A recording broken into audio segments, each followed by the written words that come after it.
Hello and welcome to Unacademy, the one-stop solution for an English medium UPSC Civil Services aspirant. Today I welcome you to a very important session. These are the 3 sessions related to art and culture under Konark Prelims 2024. So the first session today, we will have 15 questions out of 1.5 years of current affairs in that sense. Thereafter, we'll move tomorrow again in the second session. We'll again do 15 questions related to art and culture. But on Sunday, we have a very important session because we have the marathon session. So I will take marathon not just on art and culture, but I will revise with you history, which is be it ancient, be it medieval, modern, art and culture, anything relevant for the prelims examination, all important topics I will cover throughout that session in the marathon, which is on Sunday on 12th. So please remember, these sessions are to revise and learn, and I would like you to engage in the chat box in the most civil manner possible, and over and above that, use the polling feature to answer all the questions so that we can have an engaging conversation also. You can also ask doubts. In the end, also I will take doubts in that sense. With this, let's look at the basic announcements we have to make. Very, very important for you. This offer, which is the Manzil 24 offer, had been extended beyond its date of 7th May on popular demand, and now tomorrow this will end. If you have considered Unacademy at any point of time for your UPSC journey, and if you have found it maybe not affordable, this is the best time to be part of Unacademy because we have the lowest price possible for our course at 54 rupees per day. It may be a game changer for your preparation generally. Thereafter, we have the Modern India batch, which has already, the 7th May orientations have happened, which is the Triumph batch has already started.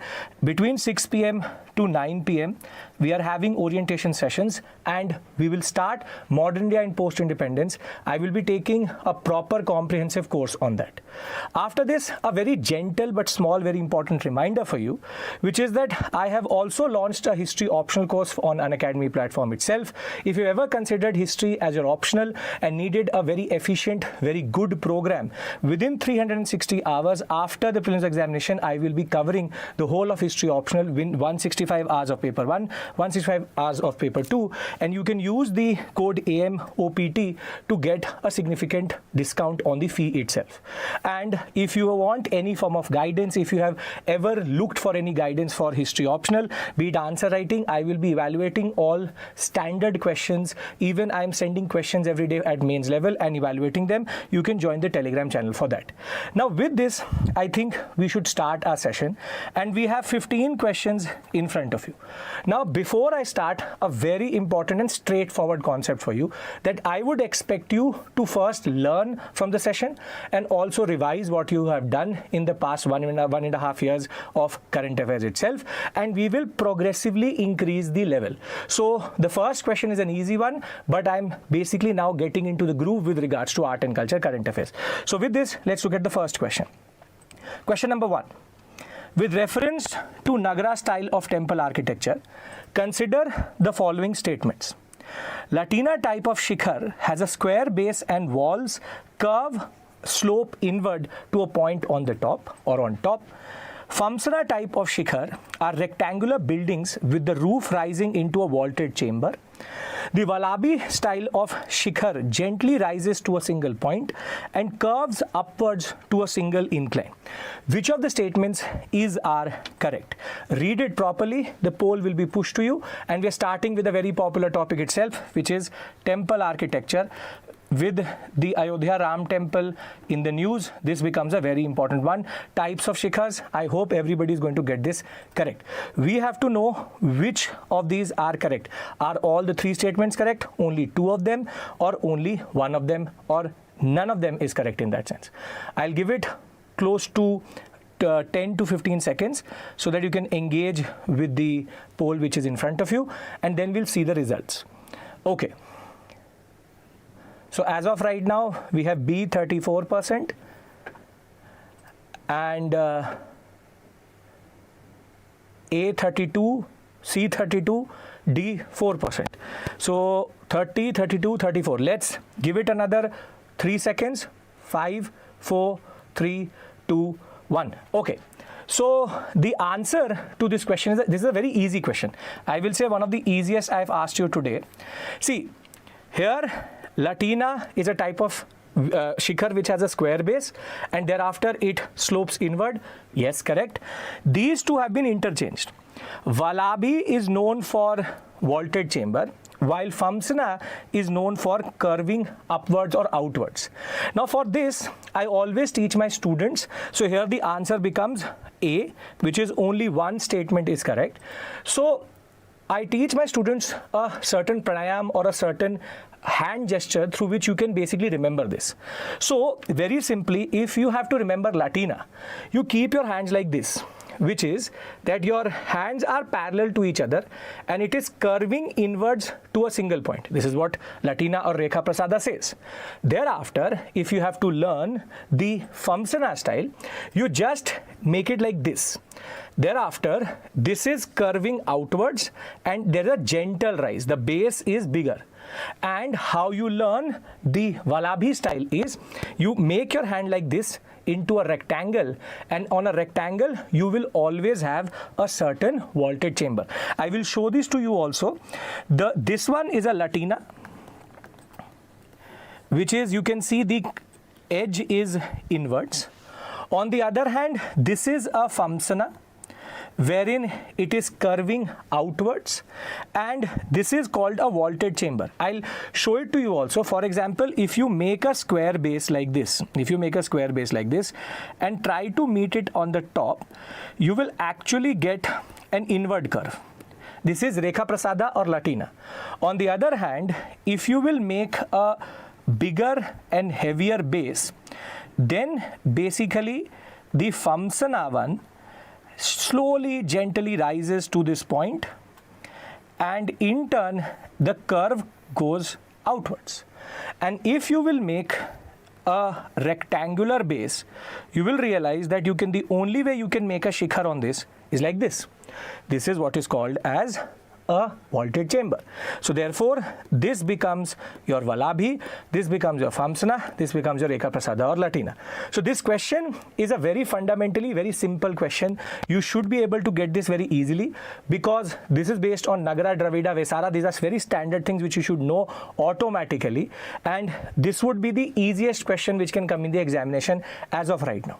After this, let's move to the second question. Now this one is a little bit of tricky because it is what we call as pair and correctly matched. So you have, consider the following pairs: the Katas Raj Temple, Pakistan; the Angkor Wat Temple, Cambodia; the Prambanan Temple, Sri Lanka; and the Munneswaram Temple, Thailand. Which of them are correctly matched? Now you can answer in the chat box. Come on.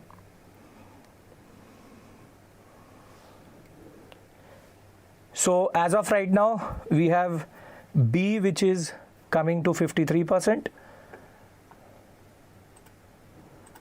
No idea. B, A, 6, 54, 26, 41. Very good. This way you have the factual knowledge which you need to know. So the percentage is actually quite good that way. Okay. 3 and 4 is wrong. 1 and 2 is right. C, 1 and 3. You are saying 1 and 3. Some are saying 2 and 4. The people who are saying only B, which two pairs are correctly matched in that sense? All are correct, Priya. You're asking me, I'll tell you that. You tell me which two are actually correct. Is it 1 and 2? Is it 2 and 3? Is it 3 and 4? Or is it 1 and 4? Skip. This is a very easy question that was 2 and 4, 1 and 3, 2 and 4, 2 and 3, 2 and 3. So majority of you have answered it correctly, which is yes, only two pairs are correctly matched, but you're getting the pairs incorrect, which is, see, these two have been correctly matched, which is Katas Raj Temple, Pakistan, and Angkor Wat, Cambodia. This is the 8th wonder of the world now, so it is very, very important. That is the context of asking you this question. But this temple is not in Sri Lanka, but Indonesia, in Java, and this temple is in Sri Lanka. just to give you a certain visual memory of them. So the answer becomes 2 pairs and 1 and 2 are incorrect. Just to give you a visual memory of them so that you can remember them. This is the temple which is in Pakistan, the Katas Raj. And this is, or the Katas Raj. See, the Katas Raj is a very important temple because the word Katas is actually used for a pond which is there in the middle of this temple complex. It is dedicated to Lord Shiva and it is mentioned in the Puranas, it is mentioned in the Mahabharata, and there is a lot of mythological significance for this temple which is in Pakistan. And that is why this temple, which has a very interesting architecture, because being in the Pakistani zone or being in the what you call as northwestern sector itself, not the Pakistani zone in that sense with regards to Indian subcontinent, this area sees a lot of influence of what we call as Indo-Islamic architecture. And therefore these, though they are temple, they don't have the domes or the shikhars which we see in Nagara, Dravida or Vesara style. It has its own understanding in that regard. And therefore the Katas Raj temple was in the news because of the certain pujas which were happening in that sector. Thereafter we know that Angkor Wat, which is the largest temple complex in the world, the 8th wonder of the world now, and it was given this over Pompeii of Italy. This is a very important temple made by Suryavarman II, and it is not just a temple complex because it has both a temple complex and later a new addition which was a Buddhist sector which was added.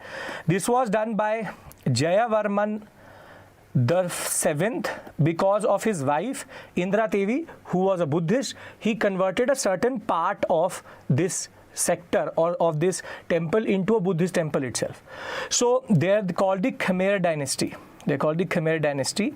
This is a very important, very important sector generally, and Angkor Wat is in the news, so it becomes important as a temple. If Pompeii had won it, we would not have been discussing it because it's a Hindu temple, and it is known for its shikhars which basically resemble what is called as Mount Meru.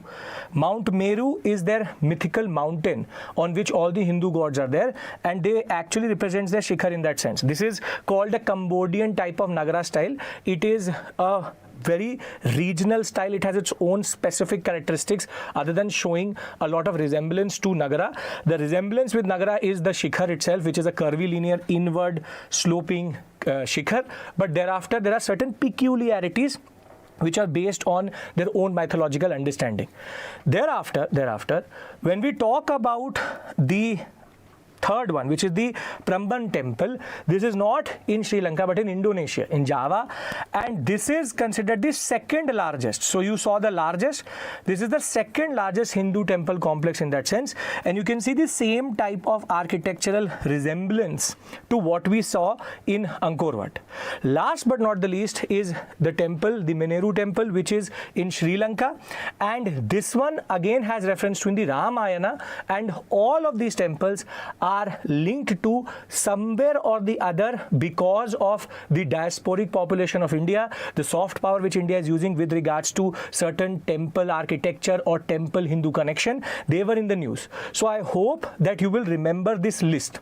You will remember this list because it is important, and that is why I asked you this question. So we saw one conceptual question, the other question with regards to a certain factual one. Let's move to the third question, and we come back to a very important concept, which is the concept of UNESCO Creative Cities Network.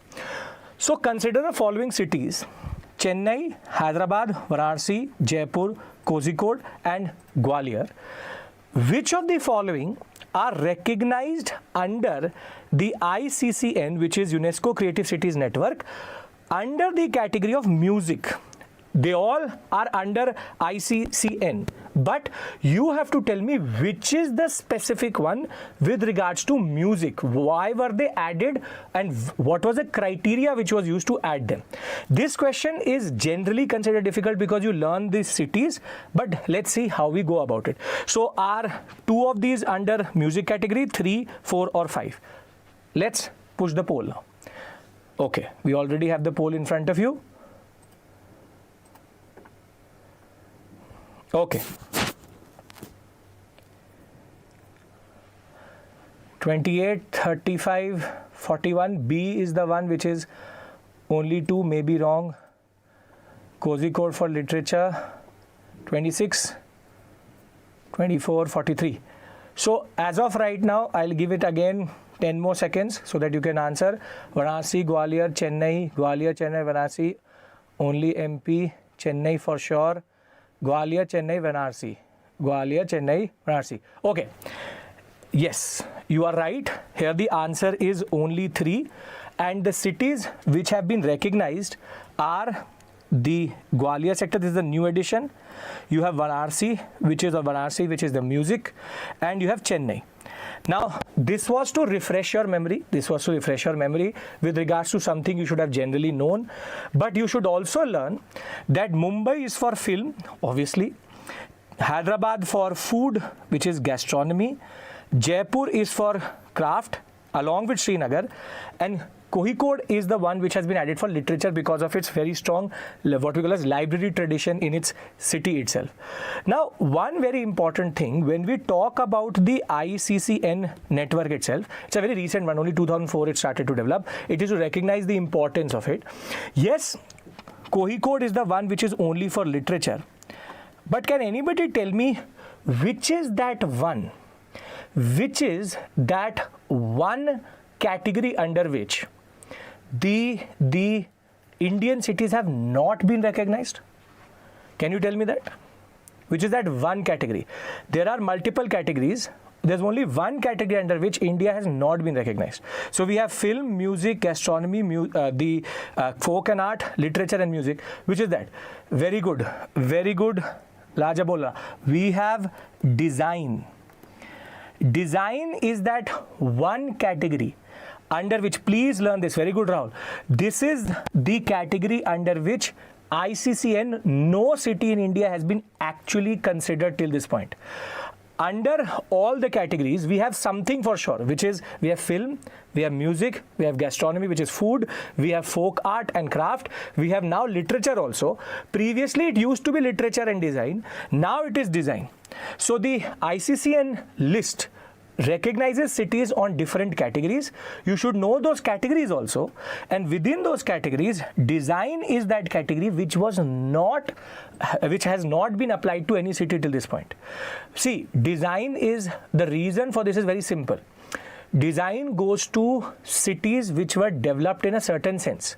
For this, you would need to have cities very, very old which would not have been fundamentally changed or would have been recently developed. Chandigarh and other cities are under consideration. But for example, a city like Paris, for example, a city like London, for example, cities which have a colonial past, their development with regards to design is much more older and recognized than, for example, a city like Delhi, which was only created by the British itself with regards to New Delhi.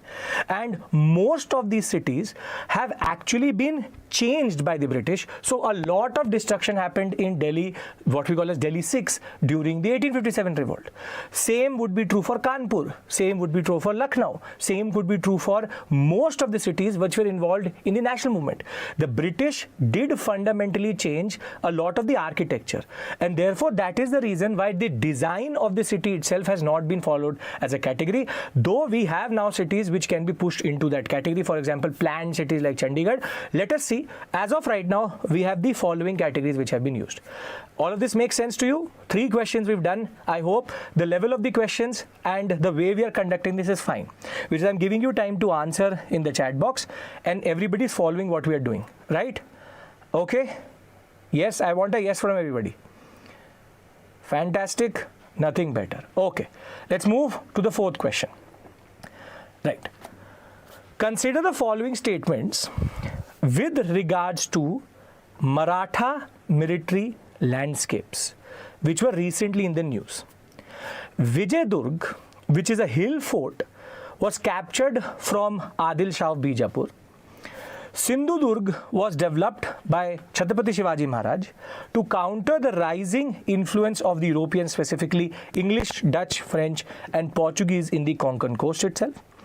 The Raigad fort was the first capital of the Marathas, later shifted, to be precise 26 years later, shifted to the Rajgarh fort. Which of the statements are correct? 1, 2, 3 or none? Let's go forward. Okay. Question number 4. We have B dominating right now. 51% of you. Okay, which means that you are going with 2 statements which are correct. For the students, this is a very important because Maratha military landscape have been added to the tentative list. I will tell you what this means also once this question is over. Which one is the incorrect one? All 3 right. If you are going with B, only 2, which one is the incorrect one? Out of 1, 2 and 3. We have B 56%. I give it 5 more seconds so that everybody can do it. 3 is wrong. 3 is wrong. Sindhudurg is wrong. 2nd is wrong. 3 is turning out to be. 3rd is incorrect, people are saying. Okay. Now, I'll stop the poll and I'll tell you the answer is actually not B, but it is A. Yes, this has been reversed, which is Raigad has been made into Rajgarh. Rajgarh fort was the first one, which was the biggest and the longest capital which we have, 26 years. And Raigad was the new one. But the first statement is also incorrect. The first statement is incorrect because the Vijayadurg fort is not a hill fort. It is a coastal fort. For the students who had answered A, good observation. Good observation because you need to know which is A. We have 14%. 14% of the students have had a good observation, which is that this is not. See, I'll show you the forts also. Sindhudurg fort, totally correct to counter the European influence, and it is one of a very beautifully made, shows the level of prowess and power of the Marathas in that sense, and the power of Chhatrapati Shivaji Maharaj, a very, very, very strong statesman of India itself. And the construction was supervised by Hindulkar. On the other hand, Vijayadurg is a coastal fort. It is not a hill fort. Please remember, it was taken from Adil Shah only. However, it was named as Vijayadurg and it was already created in the 1200s itself, in the 13th century, by the Paramas, the Rajput rulers of Paramas, which is Raja Bhoj of the second. But it is not a hill fort. Please remember this point because this can be asked. This can be asked. And just to show you, we have Rajgarh and Raigad. Rajgarh fort was the fort which was for 26 years the capital of Chhatrapati Shivaji Maharaj, and thereafter it shifted to Raigad, where a lot of different constructions were done again by the same engineer and architect who had developed Sindhugarh.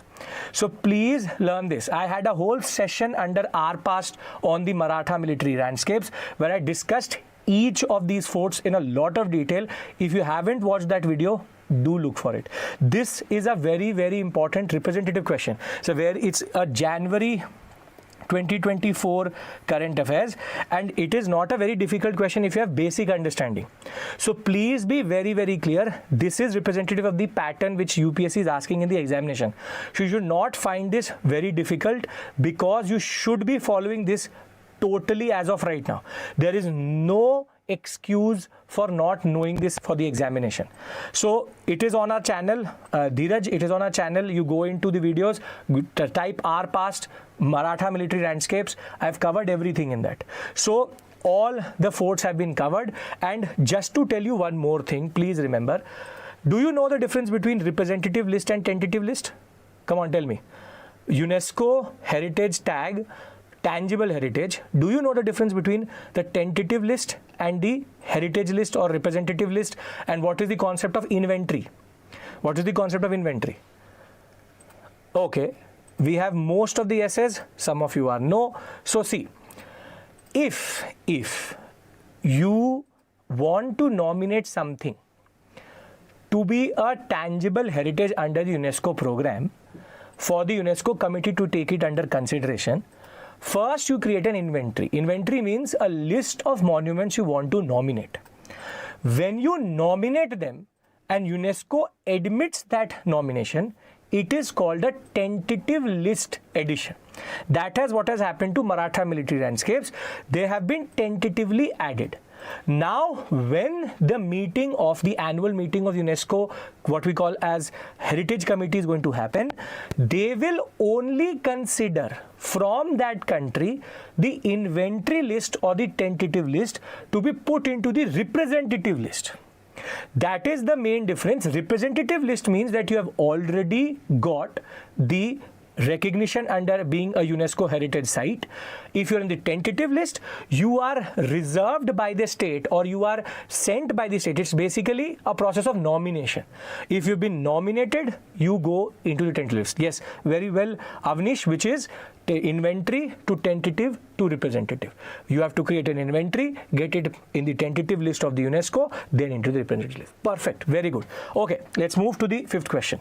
I hope that you like this question. Very, very beautifully made as per the pattern of the examination. Okay. Now, consider the following statements. The Pandavula Gutta was recently recognized as a Geo-Heritage Site. The Ministry of Earth Sciences awards this recognition to sites which have geological value. Which of the statements are correct? The Pandavula Gutta, Geo-Heritage Site, Ministry of Earth Sciences recognizing it. Let's check what it is. Okay. As of right now, A. 32% C, 57% A. It's moving closer to each other. It's a natural, only first statement. Both seem right to me. You are named after a very important judgment, Minerva Mills judgment itself. Thereafter, yes, in Telangana, Pandavula Gutta. Tina is saying, no, GSI, don't know. Okay, let's give it 5 more seconds. 5, 4, 3, 2, 1, and we end the poll. So, half of you totally correct, which is only the first statement is correct. This is an easy question, which is the Pandavula Gutta has been recognized as a Geo-Heritage Tag. It is not the Ministry of Earth Sciences, but the Geological Survey of India. Geological Survey of India, which basically gives this award. Now, just to again create a certain visual reference for you, maybe this is what you will remember in the examination. You have the Pandavula Gutta in front of you. Now, why am I discussing this? Because see, sometimes I can just have a textual conversation with you, but art and culture done textually makes no sense. So to give you a visual sense, I am trying to give you a certain image in your mind so that what if this flashes in the examination. Now, why is this called very important? Because it's a very important geological site where it is older than the Himalayas as a formation. It is older than the Himalayas as a formation, and over and above that we have multiple prehistoric caves which represent what we call as prehistoric art, which are called petroglyphs. We have references to prehistoric what we call as art, and it is not just that it is till what we call as the Mesolithic period. The caves here have references and additions and certain evidences which go from the Paleolithic period till even the medieval India period. So as late as 12th to 13th century, we find references to the Pandavula Gutta, what we call as area itself. Over and above that, this site has yielded a lot of different evidences from Paleolithic to what we call as medieval period itself. That ways, this is a very important site because it shows continuity. Over and above that, this statement, if it comes that it is older than the Himalayas, yes it is. Geologically, it is older than the Himalayas, much more older. Those are young fold mountains, and more than that, this gives more evidence about how peninsular sector and how the Indian plate evolved in that sense. So geologically, very, very important. Very, very important in that sense. So that is why Geological Survey of India gives you the answer. Okay. Anybody has any doubt till this point? Do we need to learn all GI tags? No. Nobody can learn all GR attacks. There are close to 460, only the latest ones. I'll have a session on this. I have one of the questions in the third marathon for that only. Okay. Geological Survey of India is an autonomous body under the Ministry of Earth Sciences, ironically. Okay. Now, let's move to the sixth question. Consider the following statements with reference to Vadnagar, which was recently in the news. Again, should be easy, not that difficult, because if you have been following the news, again, out of the our past session itself, a very interesting site, the hometown of our Prime Minister also. So, it was historically located on a trade route which connected central India with Sindh, port towns on the Gujarat coast to northern India. The site has yielded evidence of singular religious denomination dominating the cultural and ethnic landscape in this region. Which of these statements are correct? One only, two only, both one and two, neither. Basically, this question you need to read very closely, and you have to make sure that you understand all of the statements itself. So you first answer in the poll, then you can always write in the chat box. So we have A and C close to each other. I leave it to you right now to decide what it is. The concept is, if you're able to understand the statements, this is how UPSC plays with words. So you have to understand what is the exact statement, which is the one which gives you a very, both seem incorrect, or it could be. The fact of the matter is, this question is of a English literature type, because the language is actually very, very difficult rather than the statements themselves. I'll give you another 10 seconds to answer this question, and then we'll move forward with regards to the questions. Okay. India can rarely have singular religious denominations.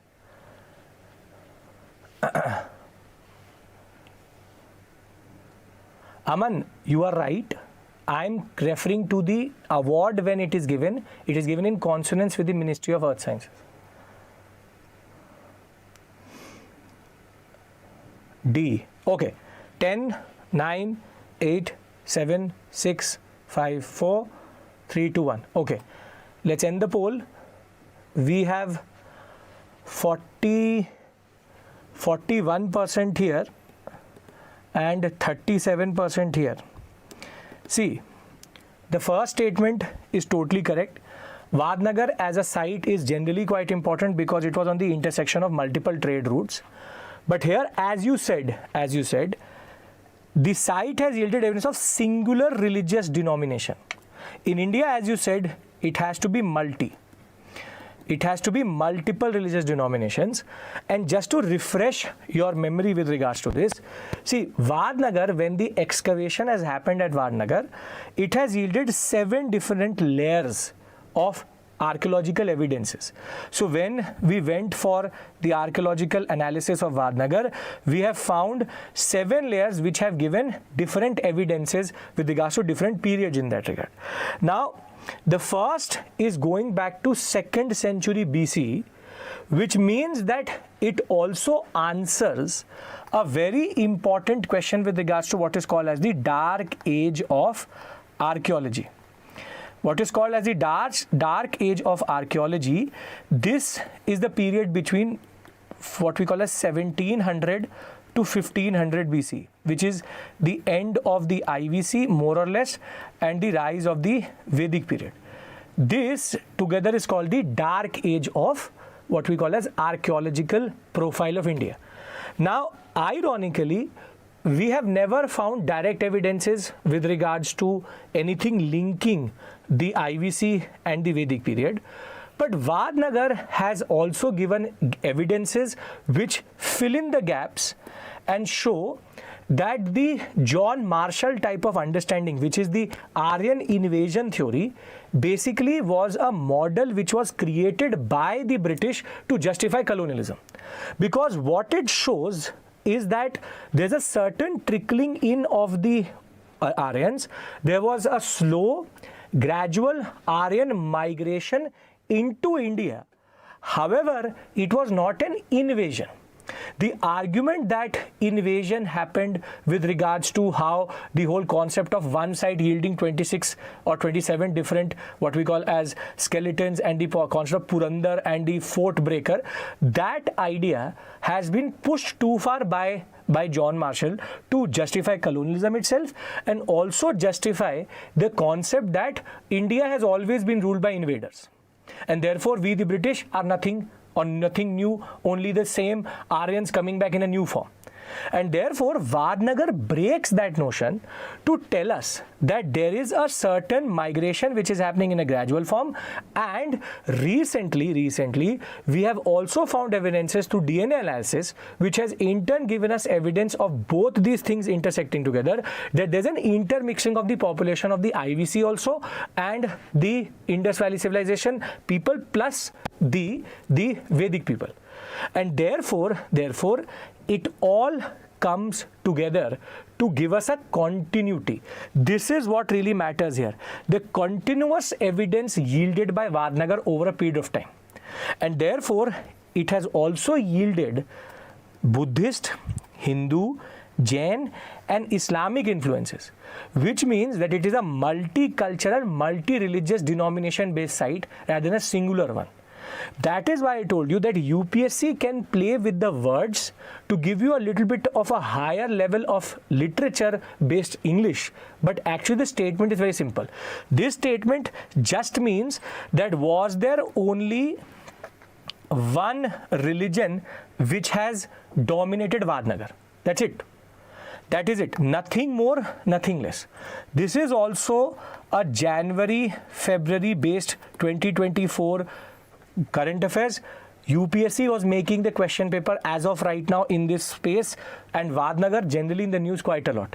So please make sure that you are learning these aspects generally with regards to what we call as the latest current affairs at least. So first statement is very easy. Vadnagar as a site was basically at the intersection of 2 points. One, where it was intersecting the Gujarat coast with the northern sector itself, and also Sindh was getting connected with northern India via the Gujarat coast. Because it is a very important intersecting cultural site based on trade routes, that is why you have a continuous understanding. There's a continuous stream of sites or what we call as evidences coming through because of being at the intersection. So please understand this point that when for example a city like Kannauj, for example a city like Patliputra, for example a city like Varanasi, for example a city like Jaipur, for example a city like Delhi, they always give you continuous evidences of different periods. They are based on either the Uttar Path or the Dakshin Path. Uttar Path, Dakshin Path comes by the 6th century BC by the Mahajanpada phase, but this was already based on a certain node which was connecting Central Asia with India, with Northern India and Southern India. Are we clear about this? Does this make sense? It's a very important, very important site and a very important topic for the examination. Trade routes, Uttar Path, Dakshin Path, you should generally know. And the way art and culture interacts with the ancient and medieval is this way only. Nobody can do art and culture properly if they don't have an understanding of ancient medieval, because that will start to distort your understanding itself. You don't have to learn everything in static with regards to ancient India, but you should know basic timelines at least. When we'll have the marathon, I will try to revise with you the basic timelines in that sense, but generally you should know where is Vedic, where is megalithic, where is Sangam, where is Maurya, where does these things come through. So very simply, it's a very simple, straightforward discussion with regards to, and you can see here, it is starting from 2nd century BC, it is then going up till first 4th century, till 18th, 19th century. With the colonial period, it is giving that. Okay, with this, let's move to the next question. Question number 7. With reference to the Konark Temple, in the news for multiple reasons from G20 to generally a very important temple complex, consider the following statements. It is a sun temple built during the reign of the Eastern Chalukya dynasty. The wheels of the chariots are designed in a way that one can gauge the time of the day by looking at the shadow cast on the spokes of the wheel by the sun. It acted as a crucial landmark for sailors sailing in the Bay of Bengal. Which of the given statements are correct? Please answer this question. Only one, only two, all three are correct, or none? Okay. We have an overwhelming majority of people as of right now in B. B and C are the ones. All three correct for some people. The number is going up and down. All three, I have read it. All are correct, sir. Okay. 2 and 3 are correct. B, B, B. First is wrong. Tina is saying first is wrong. 2 and 3. Okay. So we'll give it another 4 to 5 seconds and then we'll see what is the conclusion. Most of you, however, I misread. Please read properly. A very important advice which I can give you for the examination. I did it throughout the Conquer Prelims special session, app session, where I took 101 questions of history. There I urged every student to read properly the questions and have a lot of clarity about these things. Okay, we can end the poll now. So we have 58% with B, and yes, only 2 statements are correct here. The first statement is incorrect. It is not Eastern Chalukya, Eastern Ganga dynasty. So this is a fairly easy question with regards to that. Has been in the news quite a lot. So a lot of students already know that Narsindeva 1. So it's not a difficult question. But what you need to understand is that only on this statement, the second one, you can get a proper question in the examination, which is that when it comes to the Konark Temple itself, the first statement becomes incorrect. We already know that Narasimha Deva 1 is the one, Eastern Ganga. But this temple actually has not just one wheel, but 24 wheels representing the sun chariot or the chariot of the sun god. And each of these, what we call as wheels, have a certain archaeological significance to them. And over and above that, they have been designed in a way that you can also gauge the time out of it. Before I go to that aspect, you should also understand that most of the European texts in the Bay of Bengal used to talk about something called a black pagoda. A black pagoda was the word which was used for the sun temple Konark, which could be seen from a certain distance because of its shikhar itself, and the way it used to look like was that the sun god is going into the Bay of Bengal itself. Now when we talk about the wheel, it is first in itself a very important what we call as a manifestation or testament of how our sculptors had become very, very skilled in creating what we call as complex, intricate designs. But over and above that, if you go to the Konark website itself, the Konark Temple website itself, you will realize that it gives you the decoding of how you read the shadow of the sun and how you get the time through this wheel itself.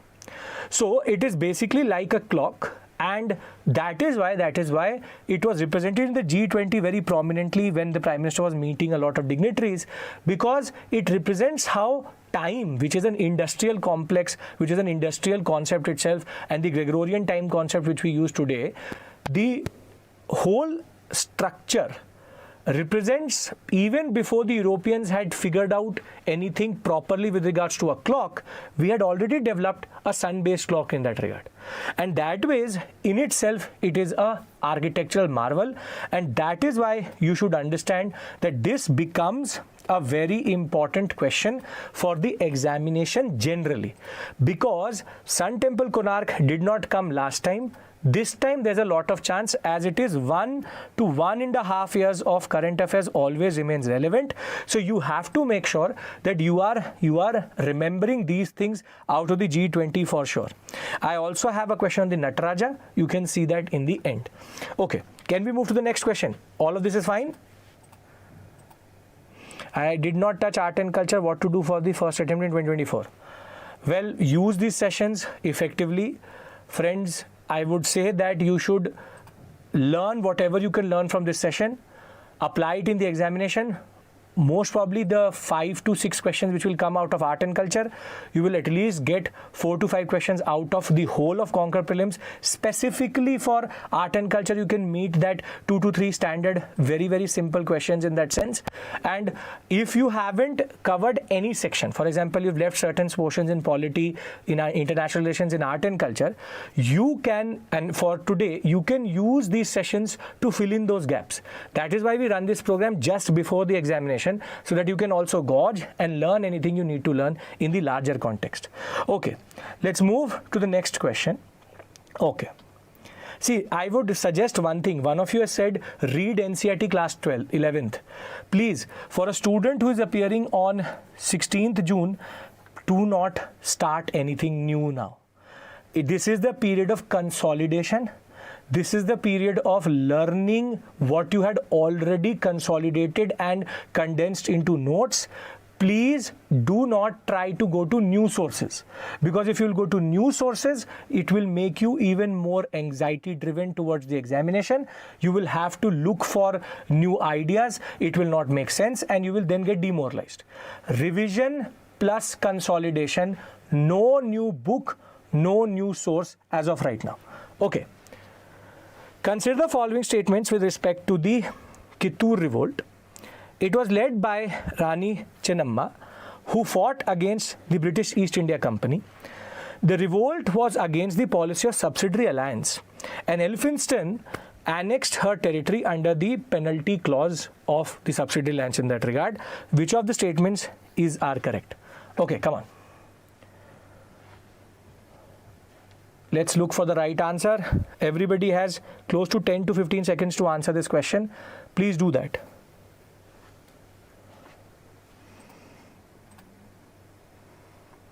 Okay. We have A and C fighting with each other basically. C, A, no idea, sir. No idea. This is based on anniversaries question. I have now a plethora of personalities.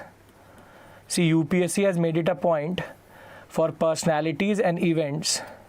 Whenever it is 25 years, 75 years, 50 years, 100 years, 125 years, 200 years, they are asking questions out of that zone.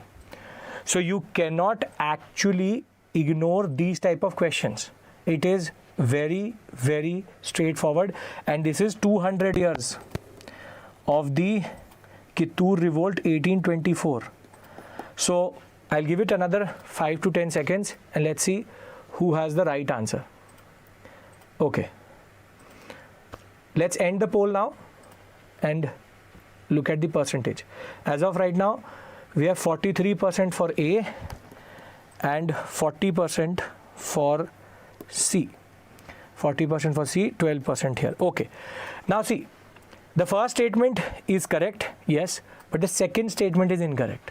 The second statement is incorrect because if you know the date of the revolt itself, you will realize that the subsidiary alliance as it is was not applied on the Kittur region in Karnataka, but more than that, it had used the earliest form of doctrine of lapse. It had used the earliest form of doctrine of lapse. Dalhousie had not fully developed the concept of doctrine of lapse, but it is believed, with Satara being the first one where doctrine of lapse was properly applied, the concept was Rani Chennamma's adopted son was not allowed under Elphinstone. Elphinstone was the Lieutenant Governor of Bombay at this point of time. She wrote a whole letter to him that you should recognize my son as the next ruler of Kittur, but he denied.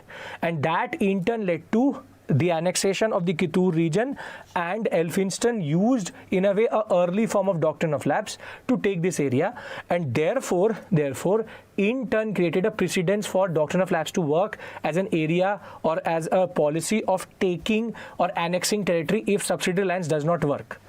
So please understand this point, that it is the concept of doctrine of lapse which will become formalized later under Lord Dalhousie, which was used in a way, in a earliest form, in order to take her territory away. So it is 200 years of this revolt.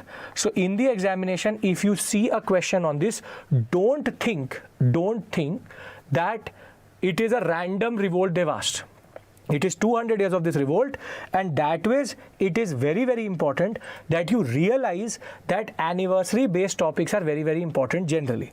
Over and above that, please, I hope that you also have revised subsidiary alliance and doctrine of lapse, because subsidiary alliance and doctrine of lapse, two indirect ways of conquest, very, very important. Subsidiary alliance, a service given by the East India Company where you employ the what we call as East India Company Army, maintain them, keep a resident, foreign and defense policy is controlled. However, if you are not able to maintain the army, your territory can be taken under the penal clause, which has been referred to in the second statement. On the other hand, the doctrine of lapse was for areas where subsidiary alliance did not actually properly work. Subsidiary alliance was the one where you were taking territory under penal clause. Doctrine of lapse is if you do not have a naturally born son, your son will not be allowed to inherit the kingdom or the region itself. So Wellesley and Dalhousie, the architects of subsidiary alliance and doctrine of lapse. But remember one thing very clearly, that this is the earliest, we can say this is the first use of something close to doctrine of lapse. So please make sure that you learn this properly, and a very important question for the examination generally. Okay, let's move to the next question. We have a question on a very interesting topic, was in the news for a very long time, which is the Sengol. Consider the following statements with reference to the Sengol. In the Pallavan Empire, it was considered a symbol of path of duty, path of service, and a path of the nation. The Tiruvaduthurai Adinam is situated on the river Pennar and was the custodian of the Sengol before it was installed or before its installation in the new parliament building. Let us see which of the statements are correct. Come on. One only, two only, both one and two, neither one nor two.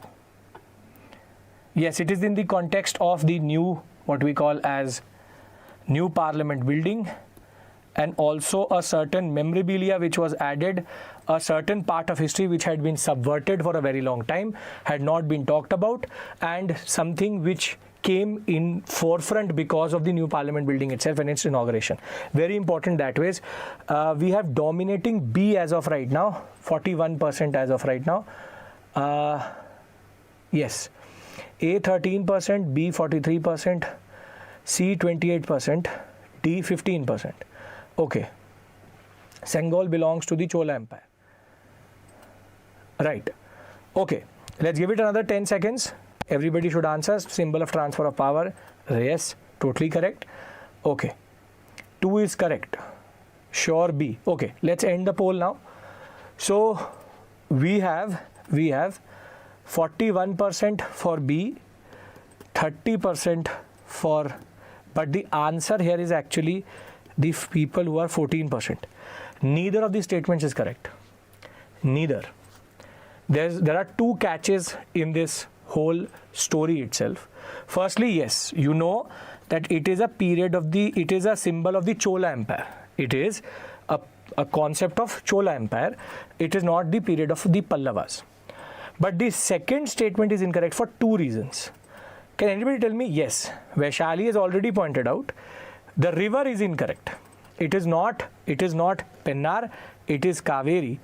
But there's also one more issue. If you don't know that, yes, Aravidhan has pointed out the second issue, which is it was this peat, this area, this organization created the Sengol on the request of Rajaji or C. Rajagopalachari. It asked a jeweler to do it, and the representatives of them went and gave it to first Mountbatten, took it back, washed it, gave it to Jawaharlal Nehru. But it was not with the organization since the time of Jawaharlal Nehru. It was at the Allahabad Museum. Very good. And therefore, this statement is totally incorrect. So, the first statement is incorrect because of the Pallava Empire, and the second statement is incorrect because of the fact that it is not a the custodian. It was not the custodian of this whole what we call as important symbol of the nation itself. Now, just to give you a certain idea, the organization we are talking about was established by N. Murthy, a Shaivite saint and a scholar in 16th century, and it is based on the southern bank of the Kaveri. Very, very, very important, comes in the examination from time to time. But what is even more important is that first things first, this is why the second statement is incorrect, because it should be Kaveri, not the Pennar. More than that, when we talk about the Sengol itself, it is a symbol which has three important parts. Now pay attention to this. You can get a separate question out of this also. You have Nandi, which represents justice and strength. You have Lakshmi, which represents wealth and prosperity. You have the whole, what we call a staff, which is called the Kodimaram, which is growth and fertility. This is from the jeweler which created it itself. It was very well preserved and installed behind or adjacent to the speaker in the Lok Sabha, and that therefore it is a very important symbol of what we call as transfer of power and the nation itself. Over and above that, the story behind it is equally interesting, and the Hindustan Times had captured it very well. First things first is that this was used by the Chola emperors in that sense, and the organization asked a Madras-based jeweler, the Vimudi Baruchetti, to create this. First, it was given to Mountbatten. When C. Jaragopalachari said that, or Rajaji said that we need a symbol of transfer of power, and thereafter, when Mountbatten was removed as the what we call as Governor General and Viceroy, we kept Mountbatten as the Governor General. Later, C. Rajagopalachari will become that first Indian Governor General. We kept him because of the Pakistan issue itself.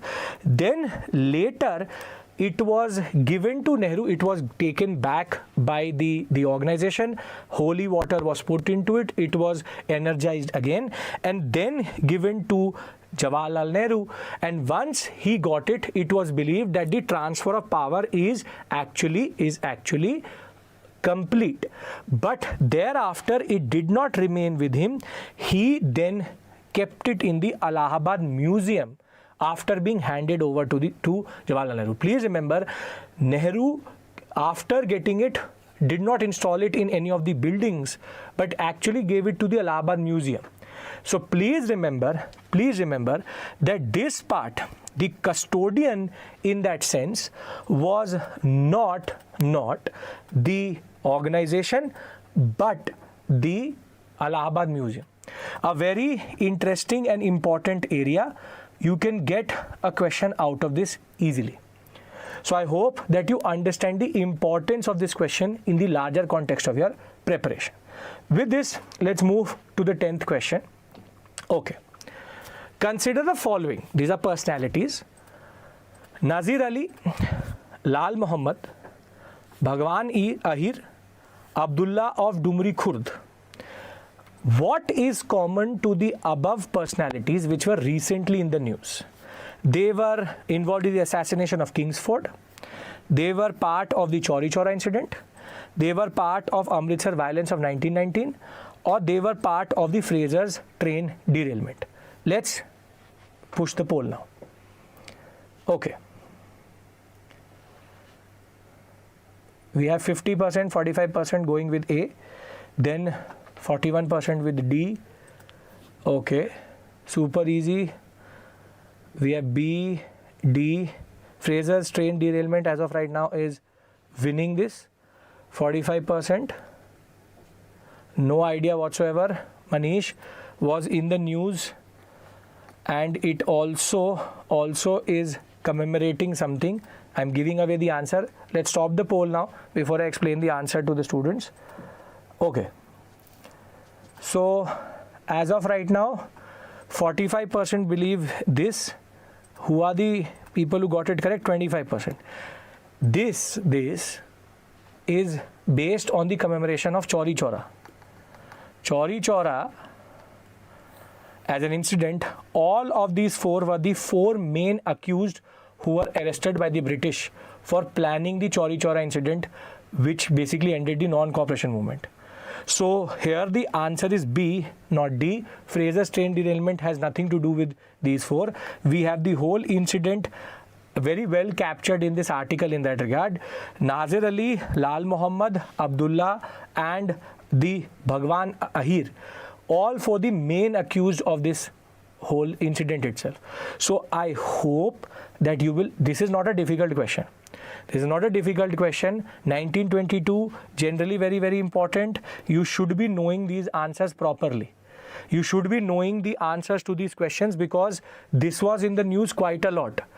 And just to clear, Chauri Chaura represents the end of the non-cooperation. Non-cooperation movement was overheating, but one of the most important reasons why Chauri Chaura was the reason, or Chauri Chaura was the reason why non-cooperation was stopped, was because of the fact that Chauri Chaura was an incident in which Indians again killed certain Britishers. And if the British retaliated with the Punjab, what we call as Amritsar violence in 1919, 10th April with Jallianwala Bagh, the concept was that if they had responded with such form of retaliation, the very simple point was Chauri Chaura could have led to the second Jallianwala Bagh, and that is why Gandhi basically said that I am the reason why Chauri Chaura happened. Arrest me, though there were separate people arrested at the what we call as Chauri Chaura level also, but Gandhi distracted the British. Gandhi distracted the British by saying that I'm the reason why Chauri Chaura happened, and he thereafter went into the jail and the non-cooperation movement was suspended, and in turn will lead to the Swarajist no changes phase. But remember, these personalities can be sprinkled around anywhere in the examination, and whilst people have argued, for example, that Gandhi should not have stopped this movement, Gandhi should have not generally broken the momentum of the non-cooperation. Non-cooperation movement was already overheating by the time we come to the period of what we call as the 1922 period. By 1922, as it is, Khilafat was also becoming more and more diluted. So therefore, please remember this point. Chauri Chaura does not represent the weakness of Gandhi. Chauri Chaura represents the smartness of Gandhi, wherein he made sure that another Jallianwala Bagh did not happen, because what happened in Amritsar was just before Jallianwala Bagh, 3 days before that, was the fact that there were 4 to 5 Europeans dead. Over and above that, there was also violence on Marcella Sherwood, a nun. And therefore, if any time the British saw Britishers dead, they retaliated with utmost ruthlessness. The same did in 1857, the same for Jallianwala Bagh. This could have also led the same thing. So please make sure that you learn the names of these unsung heroes who basically did respond and did argue in the same sense, in that sense.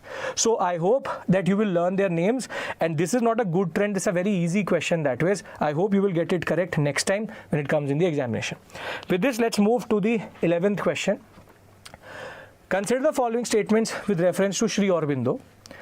The article New Lamps for Old Articles written by him criticized the moderate politics of the Congress.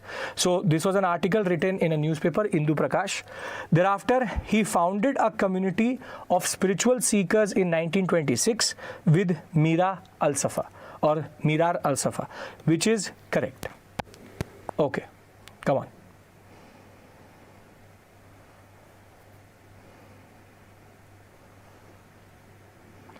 Okay.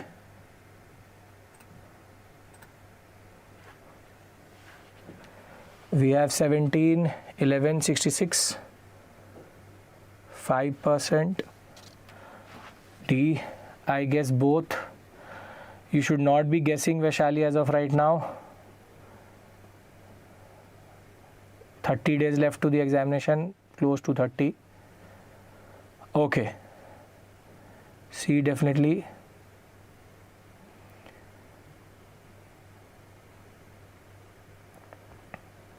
A. Now see, we'll end the poll now.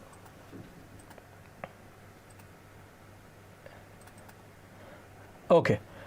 53% of you are totally correct. Both these statements are correct about Sri Aurobindo. This is the what we call as basic list of things which he did. I wanted to revise that with you. You have 150 years of his birth anniversary. That is why this year is very, very important for Sri Aurobindo. He can come in the examination. So we have new lamps for old. Yes, it is an article which was written by him in the Hindu Prakash to criticize the moderates. The concept that we need to change the oil in these old lamps, which are still talking about the British in that regard.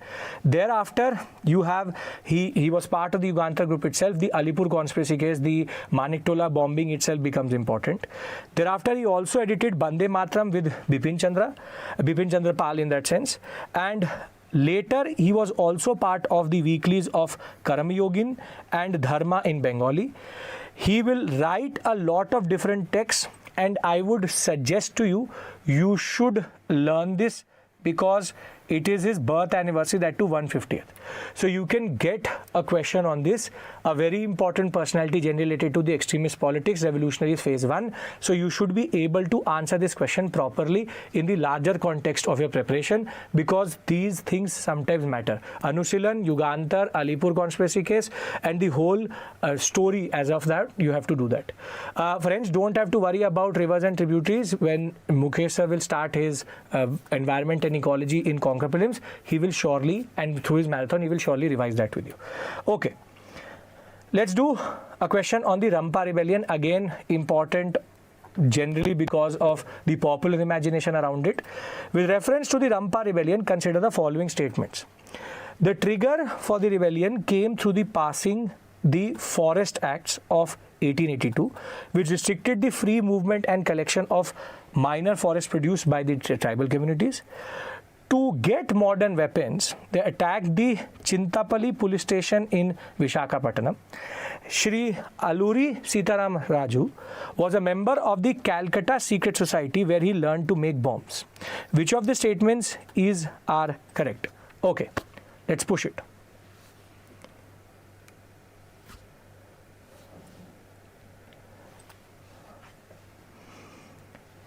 B, C, only two or all three?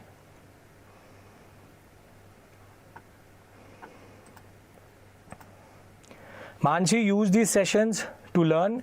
We have B, which is 55%, C, which is 36%. 3 is correct for sure. 1 and 3 correct. Also associated with non-cooperation movement, B, C. Okay, we'll give it another 5 seconds and then we'll stop the poll. We can stop the poll now. See, here the answer is all three. All the 3 statements are correct. This is again to make you revise something. The story is that this is the 125th birth anniversary of Alluri Sitaram Raju and 100th anniversary of Rampa Rebellion. So that ways it is important. And yes, he became the part of the Calcutta Secret Society, where he learned bomb making. And yes, they needed modern weapons. That is why they attacked the Chintapalli police station. I've specifically put this question to make sure that you learn these facts. The Chintapalli police station, thereafter the concept of Calcutta Secret Society, and thereafter also the reason why it started. So how to learn this? Pratibha, as of right now, use this session to create a certain, what we call as reference point. Go through the PPT when it will be available, and you can generally learn it properly. The simple point is, as of right now, I would not ask you to go to, for example, a book and read about this rebellion. You should use these questions to create a certain memory. Anything which is important for this whole, what we call as question itself, I have given it to you, and you can see I have given at least 3 questions which are specifically related to anniversaries. And yes, the RRR movie also made it very popular. The personality Shri Alluri Sitaram Raju was made very popular, and over and above that, you also have the references which were given in the movie, and generally the whole sector of what we call in what we call as tribal and peasant revolts. This is a very important one which was in the news. Okay, with this, let's move to the 13th question. Consider the following statements with reference to Raja Ravi Verma. Now again you can see personality, very important, anniversary based question. I'm telling you the context already. The title of Raja was conferred to him by Lord Mayo. He was awarded the Kaisar-e-Hind Gold Medal for his outstanding contribution during the Second World War. He was one of the earliest proponents of lithography in India. Which of the statements? Okay, let's push the poll.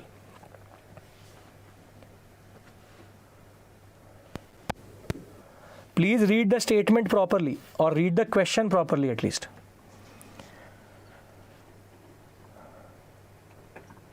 Yes, he is a very famous painter, changed the way how painting happened in India generally. Okay. B. I hope all of you have noticed this, which is incorrect. Not correct, it is incorrect. Okay. People are saying 1 and 2 are incorrect. Okay. I hope that you read this. This was the first catch in this question. People can answer a lot of questions, but they sometimes become complacent at reading the whole question itself. If you missed it, don't do that. This is called a blunder. This is a crime to be done in the examination. If you are knowing the answer and because of incorrect, you are getting it wrong. Please don't do that. Very important that you understand that you are reading the whole question properly. Sometimes we become excited and we get the answers incorrect. Okay, we'll end the poll now. We have 47% with B and 31% with A. Yes, there are 2 statements which are incorrect, and you have got it correct in that sense. I hope the students who have answered this thought that it was correct. So you are also correct, but because you thought that it was a correct statement based question, that is why you got it incorrect. So Raja Ravi Varma, it was not Mayo but Curzon. First. Second, Kaisar-e-Hind Gold Medal was given to him, but for art and culture, and he was, as it is, dead by the Second World War. He died in 1906, so he had nothing to do with the Second World War. And lithography, yes, he was a prominent, what we call as proponent of lithography. Lithography basically is a way of printing. In which you use oil and water. So he was one of the first to argue that we need to have lithographic painting, or what we call as printers in that sense. So this is a very important, what we call as idea in that regard, printing lithography. So remember again, why have I asked you this question? 175 years of his birth. It was 174, I would not have been discussing it. 175, please remember Raja Ravi Varma. Raja Ravi Varma has already come in the examination previously. In that sense, he was awarded the Kaisar-e-Hind medal in that regard for his very outstanding contribution to the painting, in which he had taken European and Mughal elements together. So please remember, a very important personality generally. Okay, let's move to question number 14. With reference to Mohenjo-daro's dancing girl, which was recently in the news, which of the statements are correct? The sculpture was made using the lost wax technique. In the Harappan site of Bhirana, an incised female figure whose pose is reminiscent of that of the bronze Mohenjo-daro dancing girl has been found. You have to tell me which of the statements are correct. Okay. Come on.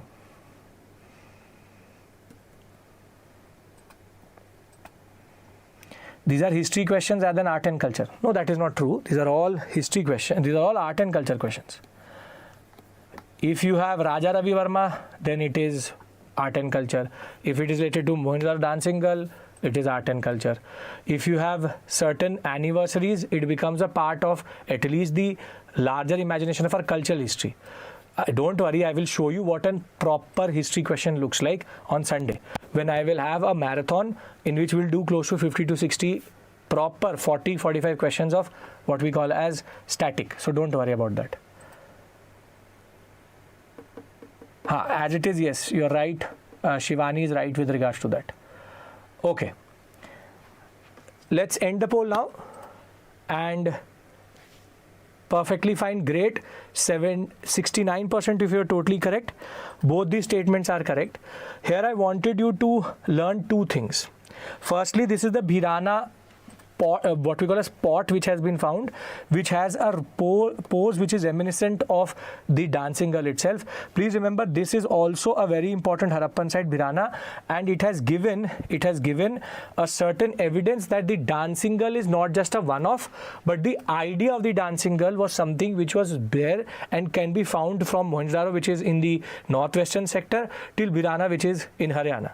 Thereafter, the reason why she is in the news is because the International Museum Expo which happened in Delhi, she was the mascot. Basically, a certain doll was made under the Chennapatna style, which is basically the toy capital of India itself. A certain mascot was made of the dancing girl, and she was used as a symbol of Museum Expo. So please remember, this is a very important reference to something which you generally do, which is the dancing girl. The pose itself has been seen in other places. Mascot means a symbol of that. You have mascots of different sports events. They are basically the symbols of that event itself.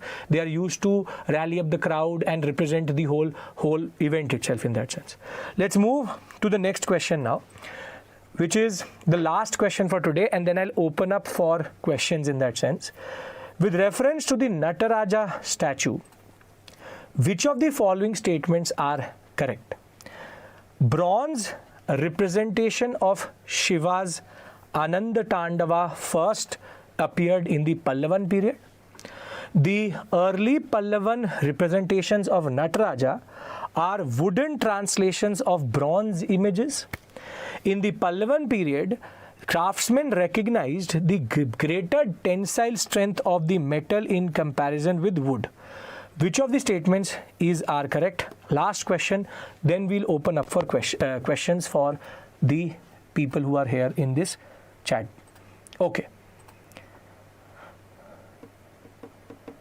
We have C, D, we have 2 and 3, 1, 2 and 3 dominating. Easiest in all, Kundan, I will wait to know what have you answered in that sense. So let's see. Everybody is answering C, C, C, which is 38%. Can I learn medieval India now from start, sir? Are you giving the examination in 2024? Friends, are you giving it right now? Okay, C is 36%. Elimination days. Kishan, don't worry, maybe UPSC will play a game with you and bring it back. Yes, this is with reference to the G20 Bharat Mandapam Nataraja. That is why it is very important. Okay, let's end the poll.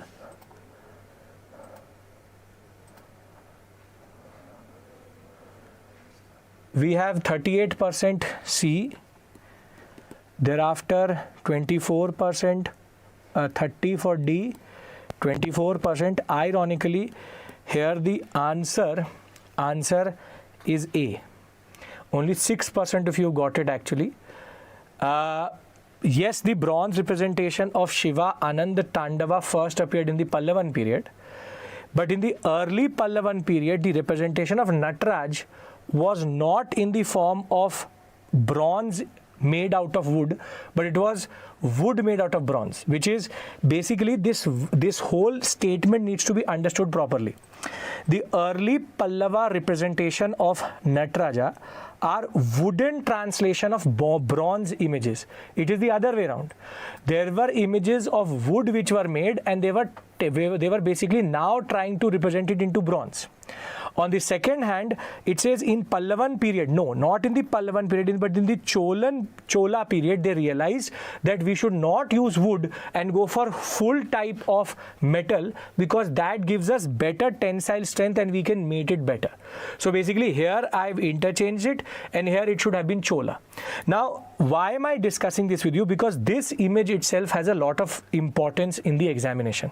Firstly, G20, we know Bharat Mandapam, it was installed Over and above that, each of these have a certain significance. And remember, Chola period, we get the zenith of the Tandava image itself. Pallavan period is the beginning. Pallava, we have both wood and metal, and it is more wood than metal. And Chola, it will become more and more what we call as bronze imagery. Now, here the hair. Now, please remember, this can also come in the examination. In the Tandava image, the hair represent the river Ganga falling from the heaven to earth. The drum represents the rhythm in which he is dancing. Then the snake represents cosmic energy. This has come multiple times. The lotus represents the heart of the devotees, the devout who are good. This is the dwarf on which he stands represents ego and ignorance. Thereafter, the clothing is based on what we call as a leopard itself. Then we have the flames, which represents the destructive force of Shiva himself, and thereafter Lord Shiva. And the crown and the moon are attributes of Lord Shiva again, and the ring of fire is about the death and the birth. This is very, very important. Please understand this and learn this. This can come in the examination from time to time because the Nataraja image itself is very, very important in that sense. Now, before I move on to any form of discussion with regards to the questions which are going to come through the chat box, firstly, I hope that you found these 15 questions useful and the level in that regard was good enough for the examination, first thing. Second, I will be there again with 15 questions tomorrow, and we will be discussing another set of interesting topics for the examination. On Sunday, we'll have the marathon where we'll have history plus we will have art and culture. Now remember, if you haven't, I'll explain the second statement, don't worry. If you haven't covered anything out of this, use this session as a reference point. And if you have got around 9 to 14 correct or between 9 to 10 correct, then you are in the right space in that regard. So firstly, thank you so much for being here. I will see you tomorrow, same time, 7:30. I hope you will join Chetan sir at 6 p.m. for his International Relations Static on the app, 7:30 with me. And I hope that if you are considering Unacademy as a platform you want to join and you finding these sessions useful, you are liking and sharing these sessions also. All the description, all the links again in the description box. You're also subscribed to our channel. And over and above that, the offer, Manzil 24 offer is ending tomorrow. Please make sure that if you want to join Unacademy, this is the best time with the lowest prices possible. With this, let's take the questions which are there in the what we call as chat box. Thank you so much. I will see you tomorrow. If you don't have a question, you can always leave the session. Thank you. Okay. Marathon session will be... No, marathon session will have both ancient, medieval, art and culture and modern India questions, mix and match everything together. Okay. Is there any strategy of studying your book? Asif, I would say that what you can do is that first do the whole course properly, revise from the book. It has been written in that way. It is a very, what we call as a tool which can make you revise within maybe something which could be done over 15 days can be done in 7 days. Okay. Cover more questions. Neha, 15 today, 15 tomorrow, 50 plus on Sunday. That will become what we call close to 90 questions generally. I'll try to make it 60 so that we are in that 90 zone. Don't worry about that. Okay. Where is the marathon session? It will happen on this itself. Is there any... What's the point of taking previous year questions in marathon? We'll get new questions which you can use to learn and revise everything what you need to. Okay. Second statement. Okay. Second statement here says, it says the early Pallavan representation of Nataraja are wooden translations of bronze images. Meaning that there were bronze images which were already there and wooden structures or wooden representations were created. Translations means that. But it's the other way around. Early Pallavan were bronze translations of wooden. Okay. No, lithography is nothing to do with stone. It is a way of what we call as printing something. We are ARJ. We have that question for tomorrow. Don't worry. We'll have a question tomorrow. And in the marathon also I have a question. Don't worry. That Hariom by the end of this year, History Simplified, Ancient Medieval Art and Culture, Modern in one book. You have to wait for that. But yeah, you already have one book which is there.